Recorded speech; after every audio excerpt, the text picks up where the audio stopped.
Let's go ahead and pray, and then we'll start. We'll start. Lord, thank you so much just for this time. Thank you for this opportunity. Pray, Lord, that this would be instructive this morning and profitable as we look through the history of what Daniel has recorded for us, so that we may know your faithfulness and your character. Again, we thank you so much for who you are and for your word given to us. For it's in your son's name. Amen. Okay, so let's go ahead and do just a little bit of review. Not too much. Last week, we had discussed essentially the prelude, greasing the skids for chapter 6. And we looked at Darius the Mede, right? We looked at the origin of where the Medians came from. We looked at the structure of or the practices of their government. We looked at some of the battles and some of the influential kings that were involved in this particular kingdom. And we also looked a little bit at Cyrus as well and some of his influence. Okay. At this time, at this period now, we find ourselves between 539 BC, respectively. Daniel is now about 60. He's in his early 60s right now. And he is finding himself in the middle of Cyrus's empire. Nebuchadnezzar's empire is done. And now on to the rise of the Medo-Persian or the Persian Empire, with the Medians kind of holding court in Babylon. As I mentioned before, the ending of Babylonian rule when it comes to the city and the region is ended, of course, and thus begins the era of the Persian Empire, which the Median Empire is kind of running along under them.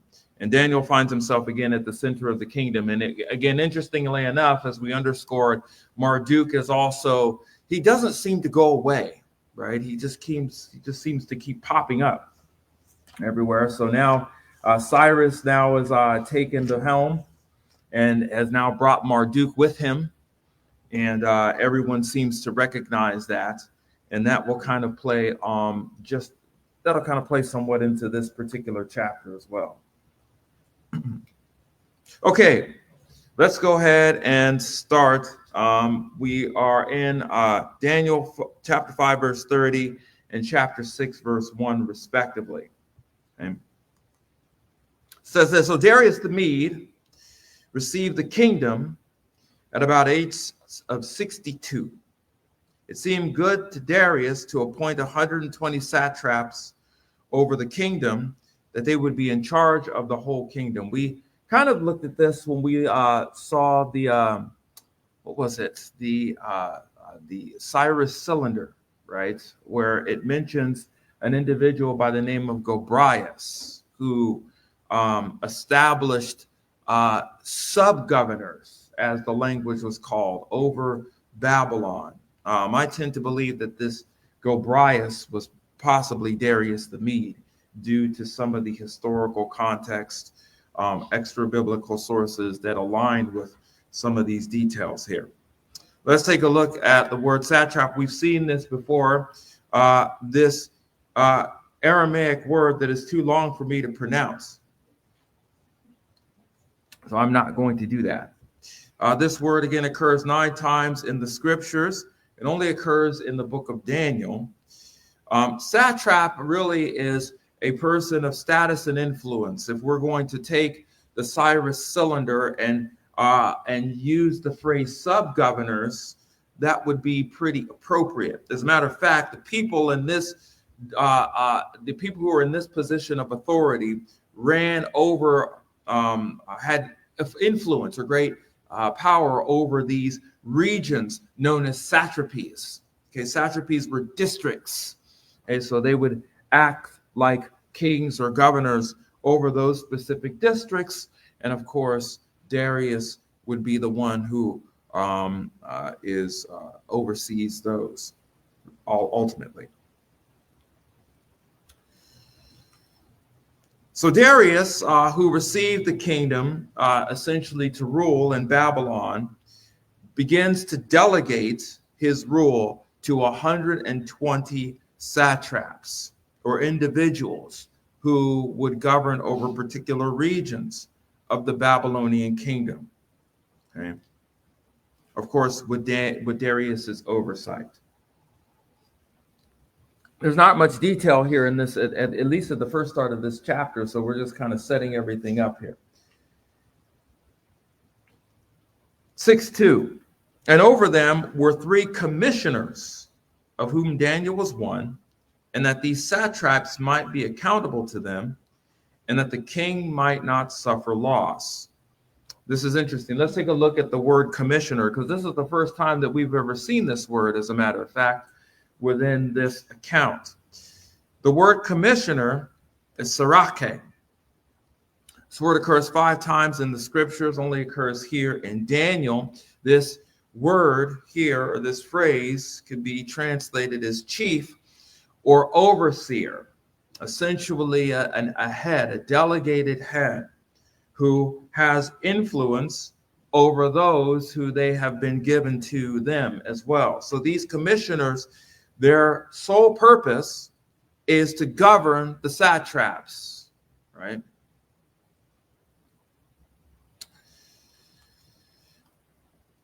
Similar to the prefects, again, who are over a group of individuals, the commissioners are those who oversee the satraps. So the satraps kind of report to the commissioners report to Darius. Now, this is kind of interesting, considering this is probably this is one of the first times that we've seen this word here.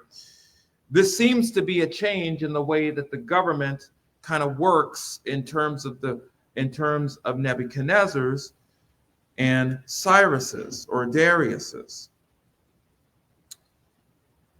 Now, the satraps were a part of the governing authorities of Babylon. That was very clear from the first 4 or 5 chapters that we've been reading here. However, commissioners were not part of Nebuchadnezzar's court. They were not part of that. So it seems here that there's, again, a slight change in how the government runs in terms of the Persians and the Medes, right?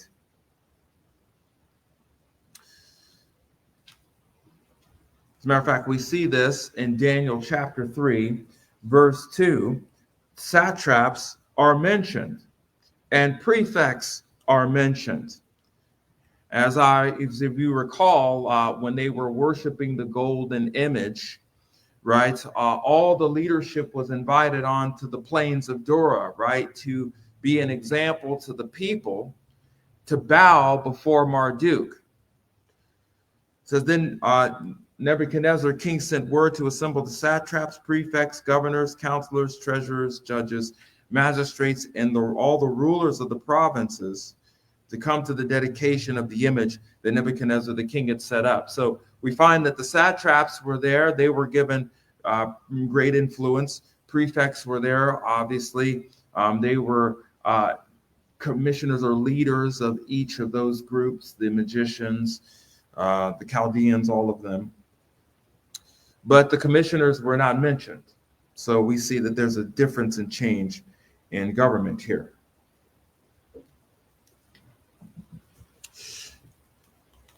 As I mentioned before, you have the districts which are the satrapies within Babylon and the region. You have the satraps who govern over those districts. You have Daniel, who's one of the 3, who essentially oversees the satraps. And then of course, you have Darius.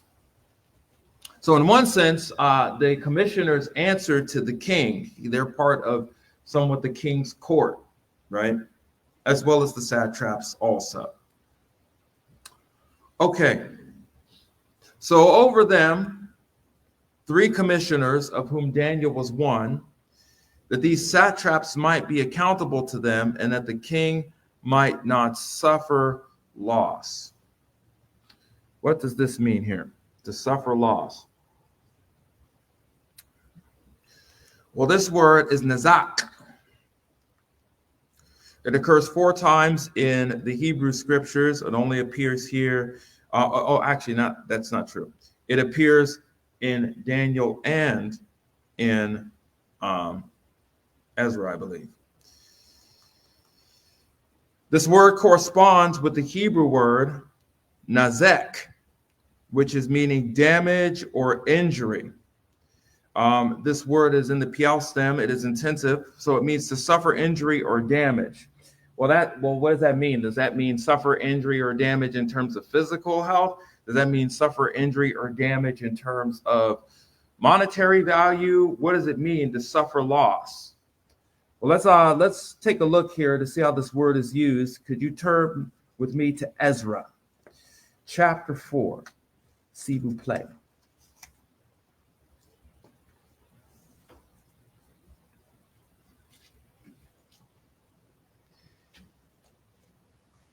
In Ezra chapter 4, we see the building, essentially, of Jerusalem.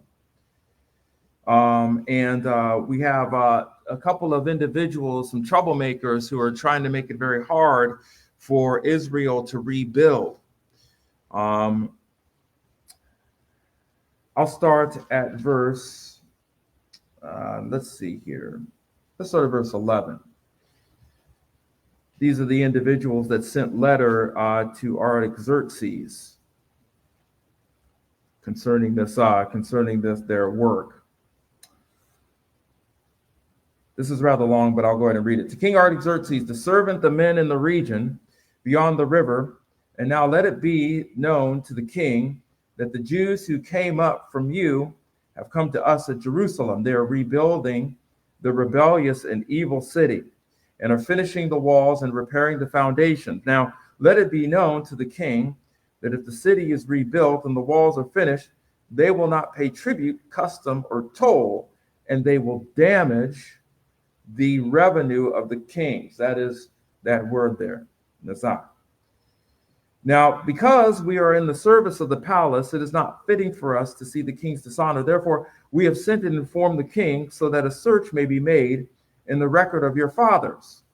And you will discover in the record books and learn that the city is a rebellious city and damaging to the kings and provinces, and that they have incited revolt within it in the past days. That word, they are a rebellious city and damaging to kings is the same word that we're looking at here. And incited revolt within it within the past few days. Therefore, that city was laid waste. We inform the king that if the city is rebuilt and the walls finished, as a result, you will have no possession in the province beyond the river. Skip down to verse 21 of this chapter. So now issue a decree to make these men stop work, that this city may not be rebuilt until a decree is issued by me. Beware of being negligent in carrying out this matter. Why should damage increase to the detriment of the kings? The word detriment, at least translated in my scriptures, is the same word here. So going back to Daniel chapter 6, verse 2, what does it mean that the king might not suffer loss? I think that, when a ruler comes into another region and takes it over, you might have some rabble-rousers, people who might cause trouble, zealots, those who don't like this particular king being here, right? Who's changing everything. And as a result, you might have a summer of love, so to speak, right? Well, it would seem, based upon the usage of this Aramaic word, that these sub-governors and commissioners were established throughout the kingdom to keep order. That's the goal, right? Of course, Darius can't be everywhere all at once. He can't do that, right? And so they're given the authority, of course, to make sure that order is kept. And the commissioners are established to make sure that the satrapies are doing that in their respective districts. Okay? So if any type of uprising in Babylon was to take place, or if there was something that needed to be dealt with swiftly and quickly, they would be able to do so. and the king will maintain essentially control of his rule throughout the kingdom. I believe that's what it means, that they won't suffer any loss. Okay. Daniel 6:3. We find that Daniel, as customary in this historical text, he begins to rise among the ranks of those who he is a part of, not just the satrapies, but also the commissioners. It says, then Daniel began distinguishing himself among the commissioners and satraps because he possessed an extraordinary spirit, and the king planned to appoint him over the entire kingdom, which is kind of fascinating because before Darius took hold of Babylon, he was already the third ruler, right? And now he's been given this commission, and it seems that because of some of the qualities that Daniel has, he is beginning to distinguish himself. What does this word mean? Netzach is the Aramaic word. Occurs one time in the Hebrew scriptures, and it only occurs here in the book of Daniel.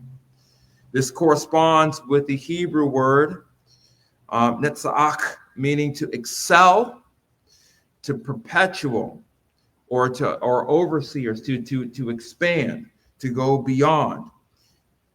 He was to become chief, or to excel, or to distinguish himself from the others. He became separate into of himself. Daniel mentioned in this text that he was excelling himself. That is the word here. Distinguishing himself, excelling himself over all the leadership.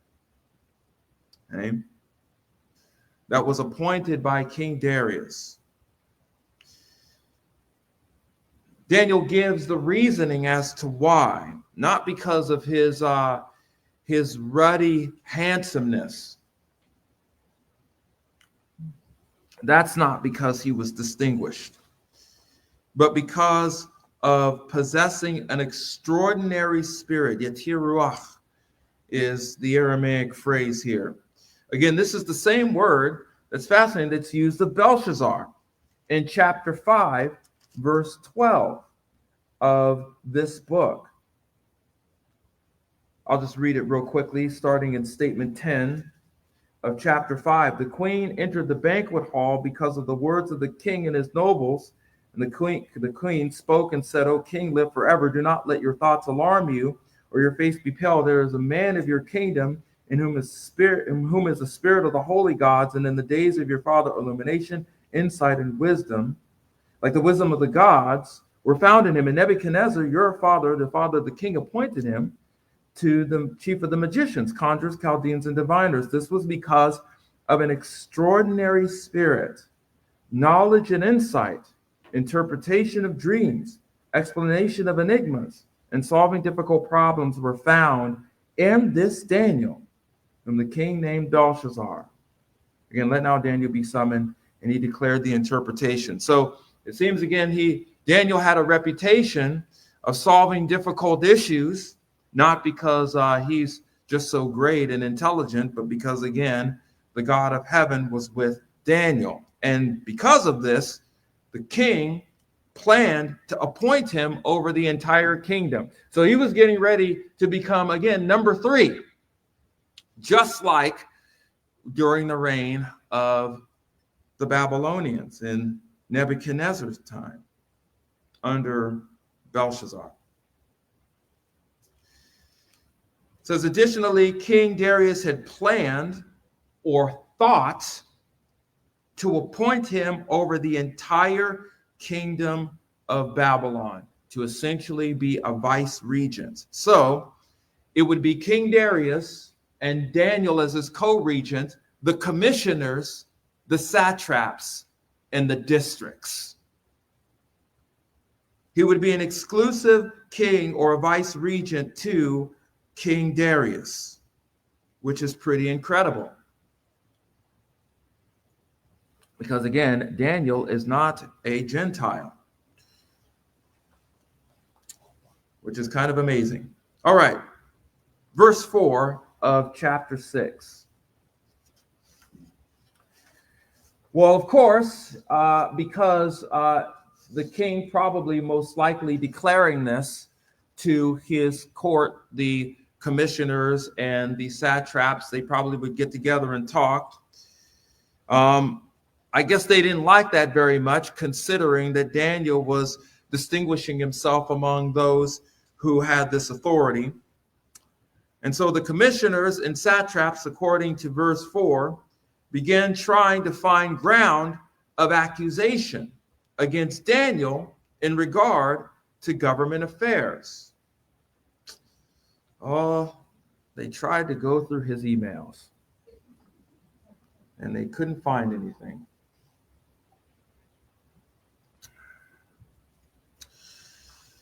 Again, but they could find no ground of accusation or evidence of corruption, inasmuch as he was faithful, and no negligence or corruption was to be found in him. Yep.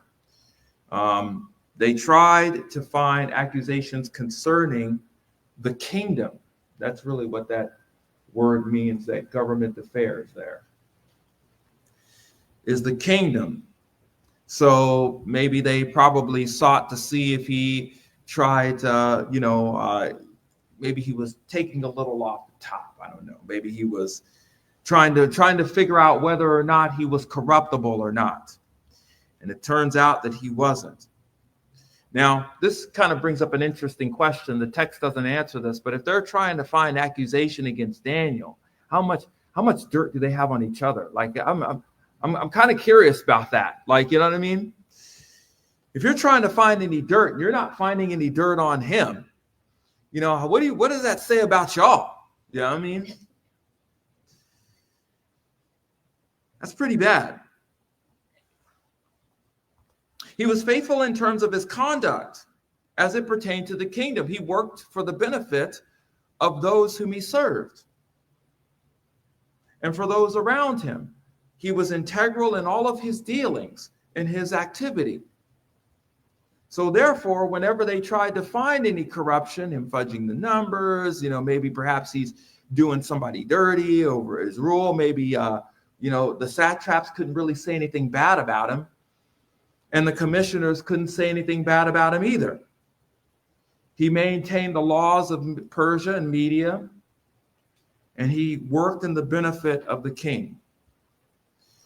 So there was nothing to be found in him. This leads us to verse 5.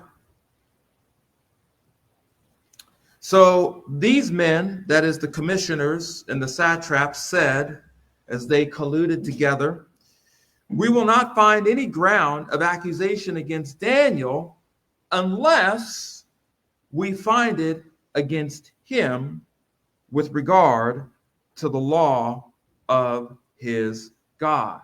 That's very fascinating. So they couldn't find it in his conduct and his activity within the kingdom. So since he was integral in dealing with the commissioners and the satraps, they were devising a plan, wringing their hands, right?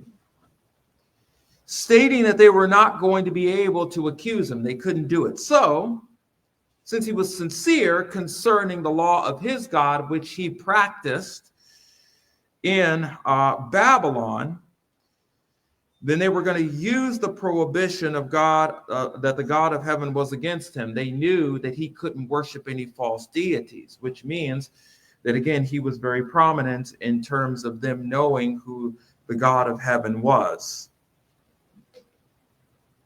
Again, this is kind of fascinating to think about, right? Because they're worshiping essentially a false deity, and then they're going to use the law against him concerning his God, but they know that his God is true. It's really weird. Like, the setup is odd. It just goes to show you that these people, they don't have their heads on straight. You know what I mean?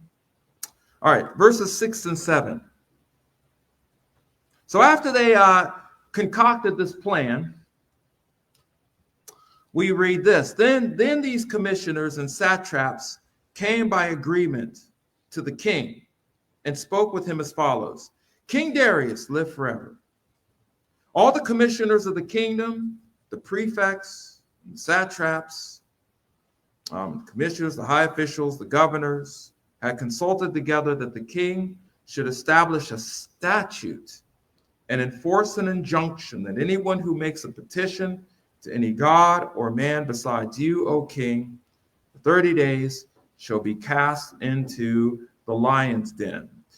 Oh boy. So the commissioners and the satraps colluded. They came together. Regash is the Aramaic word. This was an intentional thing. All of the leadership was behind this. So all the 120 satrapies, the two commissioners, which is interesting because they don't go to the king, and they go to the king and Daniel's not there. He's part of the leadership, right?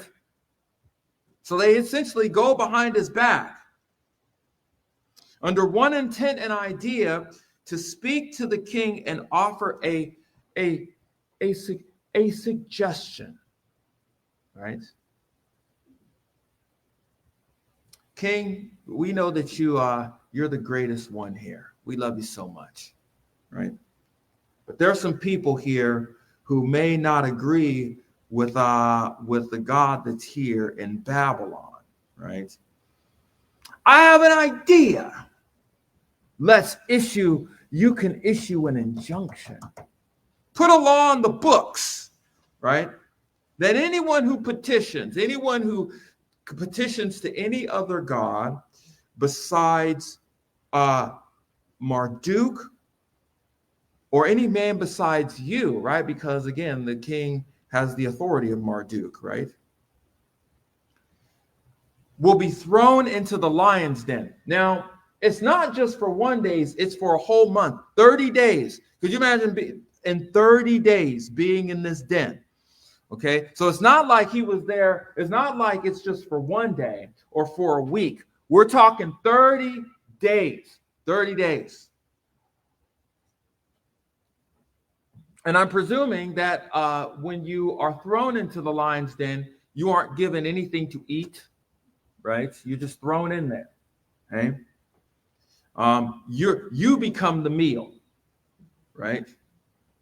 You don't get one. You become one. So this is pretty drastic, right? This is not just talking about we'll just throw them in and we'll keep them in there for a short period of time, 1 or 2 days. It's not a big deal. It's a death sentence. Okay? Verses 8 and 9. So now the group makes the suggestion, right?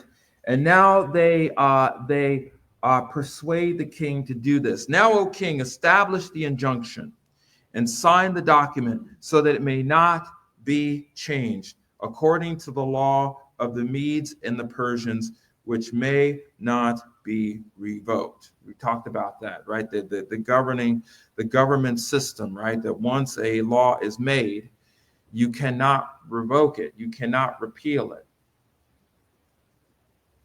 Therefore, King Darius signed the document. That is the injunction. Now, if we didn't know the end of this historical narrative, this would be a problem, right? Because this law is being set up essentially to set up Daniel. This is the whole reason why they're making the law in the first place. This doesn't have anything to do with the common man. The common person that lives in Babylon has nothing to do with him. They are doing this exclusively for Daniel. The commissioners, the satraps, all of the leadership persuade King Darius, of course, to sign this law into law, this edict, with the sole purpose that it could not be changed. This is something that's different from Nebuchadnezzar. From Nebuchadnezzar's rule, again, a king could make it and take it away, right? That's how it was in Babylonian history, but not so much with the Medes and Persians. Once you make an injunction, a king does not have the power to revoke that. King Darius more likely signing this, so again, he will not suffer loss within the kingdom of Babylon. He's totally clueless. Has just, okay, that seems like a good idea. I mean, we don't want rebellious people, not to cause any trouble, right? Now, this brings up something of a historical note here. If they are doing this, establishing this injunction for Daniel, it just goes to show that, again, that there was a lot. Essentially, you could live and worship a different God just so long as you didn't cause trouble, right? Because why put this law here in the first place? According to the account of Cyrus, as a matter of fact, we find that he allowed for worship of other deities within the kingdom. Again, just as long as you're not trying to overthrow anything, right? This is highlighted, how do I know? In the Cyrus cylinder, the same cylinder that we looked at where Marduk looked out on Nabonidus and saw that he was a mean guy. And so Marduk went to and fro throughout the land to try to find a king that would overthrow him and said, "Oh my gosh, Cyrus, you're what I'm looking for," right? In the Cyrus cylinder, it says this: from Babylon to Assur, that is Syria, and from Susa, Agade, Asuna, Zamba, Miturnu, and Der, as far as the region of Gutim. Remember, Gutim is Iran. The sacred centers on the other side of the Tigris, whose sanctuaries have been abandoned for a long time, I return the images of the gods who had resided there, note to their places, and I let them dwell in their eternal abodes. I gathered all of their inhabitants and returned them to their dwellings. This is what Cyrus did under his rule. He took all of the places where all of the worship went on in these sanctuaries, and he put all of these false deities back into the sanctuaries. He says, in addition, at the command of Marduk, the great Lord, I settled in their habitations, in pleasing abodes, the gods of Sumner and of Akkad, whom Nabonidus, to the anger of the Lord and the gods, have brought into Babylon. Remember, Nabonidus kind of took Marduk out and brought in Nana, sin, right? He was trying to promote this god. So he took them out and then brought back all of the other deities from all of the other places, the Escalia, all the other places we looked at previously. May all the gods whom I settled in their sacred centers ask daily of Bel and Nabu that my days be long and that they may intercede for my welfare. May they say to Marduk, my lord, as for Cyrus, the king who reveres you, and Cambyses his son, and it continues from there. Cyrus allowed for the worship of other deities. This is underscored in verse 10 of Daniel chapter 6, by the way. A couple of things here to note. It says, now Daniel knew that the document was signed. He entered his house. Now in his roof chamber, he had windows open towards Jerusalem, and he continued kneeling on his knees 3 times daily, praying and giving thanks before his God as he had been doing previously. He was already doing this. He already had this practice. Okay? So Daniel was informed about the document, and his response was, oh, okay. He didn't panic. He didn't run off. He didn't scream. He didn't even go to the king and go, what is it that you've done? Right? He just goes, oh, well, okay, business as usual. He continued to worship, giving thanks to the God of heaven as he was performing before. This shows, again, that there was a lot of tolerance in terms of deities, just as long as you weren't being a troublemaker. And even more so with Daniel, since he was essentially one of the rulers of Babylon. Daniel's actions were not reactionary. I could kind of see him kind of rolling his eyes. Okay. Well, I'm going to continue doing what I'm doing. So I've already been doing. He didn't go into hiding. He didn't, approach the commissioners and the satraps and confront them of what they'd done. He just continued to do what he was doing as before. Which leads us to verse 11.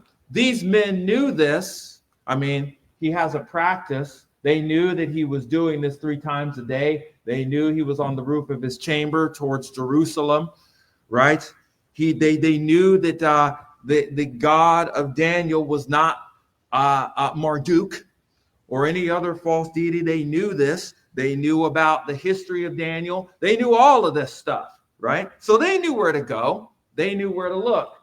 Verse 11, then these men came by agreement, same word that's used of the king, they're colluding together, and found Daniel making petition and supplication before his God. Oh, terrible.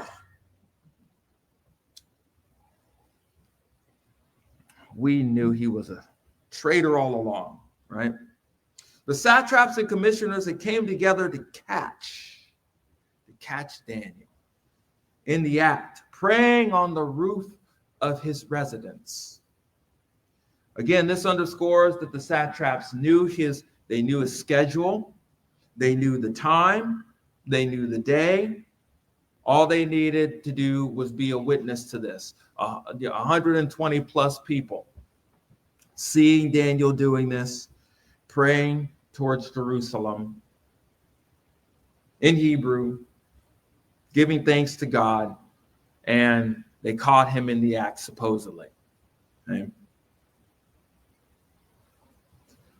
Again, Daniel 12.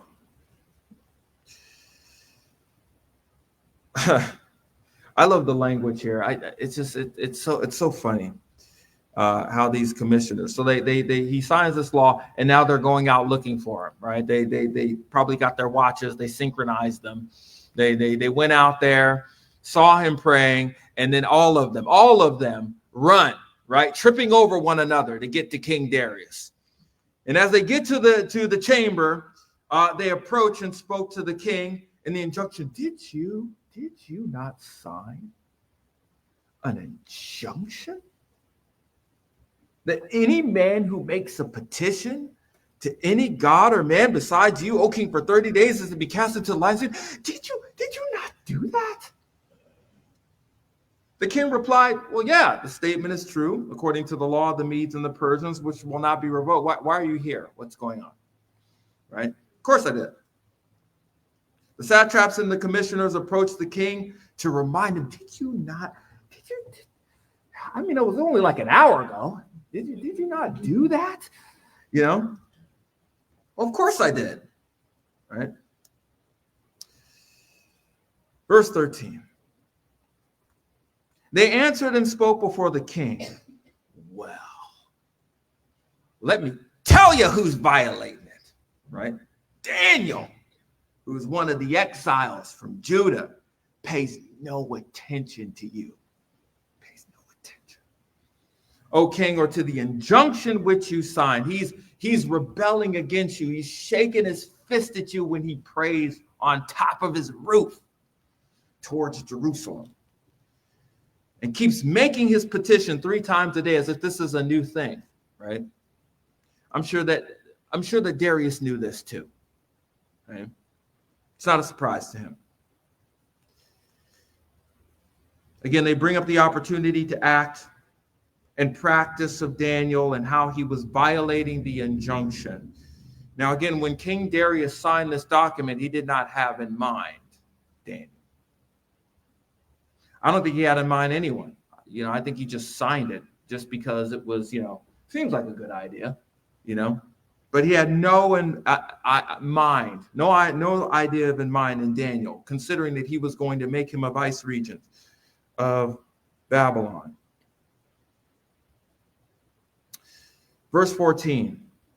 Then as soon as they heard as soon as the king heard this statement, as soon as he heard it, he was deeply distressed. I mean, flushed face, pale face and all, and set his mind on delivering Daniel. And even until sunset, he kept exerting himself to rescue him. This is, I mean, remember that historical account that we had read about the injunction of the guy who was made guilty and declared guilty, but the king couldn't renege on that, so they ended up executing him anyway.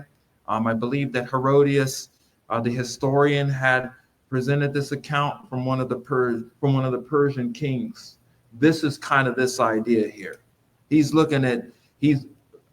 my gosh, what have I done? I got to figure this out.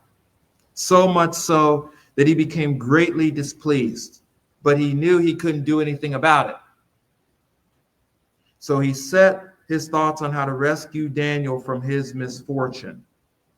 And he realized that he could not do that, although he tried as much as he could to rack his mind, maybe perhaps even asking individuals what he could do.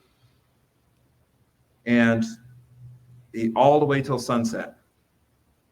So think of probably early morning, sometime, early afternoon, maybe, thinking about how to reverse his injunction or add something to it to rescue Daniel.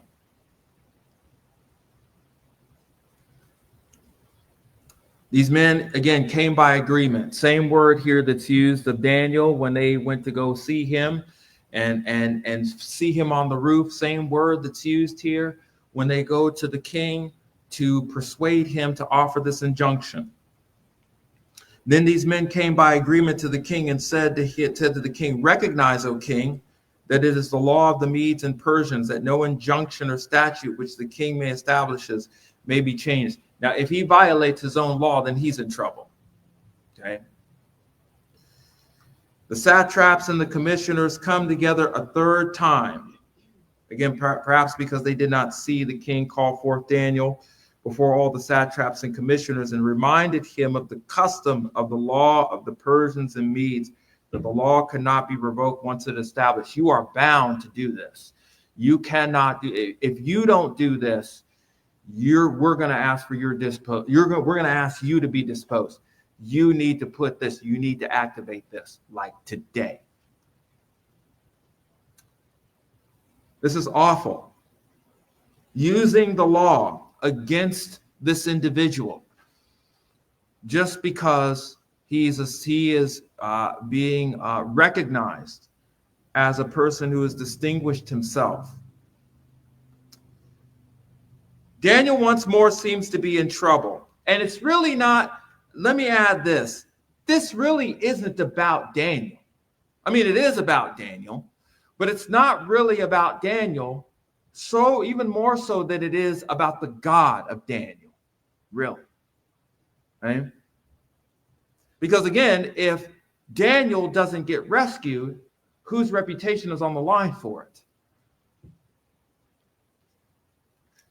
The commissioners and satraps, due to their jealousy, really, seek to have Daniel executed by intrigue. That's what's going on here.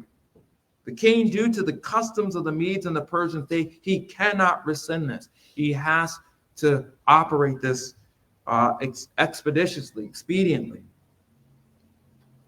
that he established by his own hand. Again, this deeply upsets him because he knows what's coming. He has to execute this plan. Of course, we know the end of the chapter. But if we did not know, we would be, oh!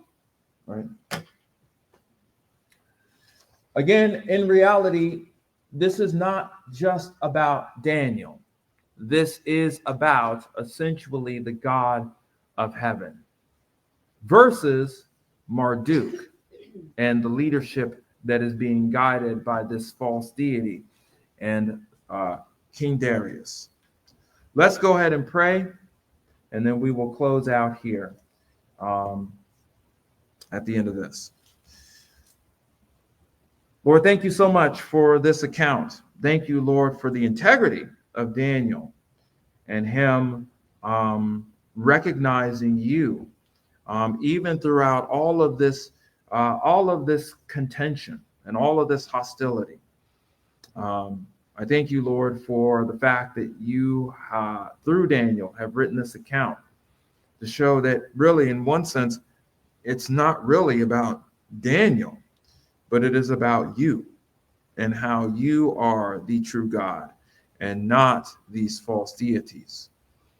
May we continue to be mindful of this all the time, knowing again that you are a God who's faithful, not just to Daniel and not just to Israel, but to all of us as well who believe. For it's in your Son's name. Amen.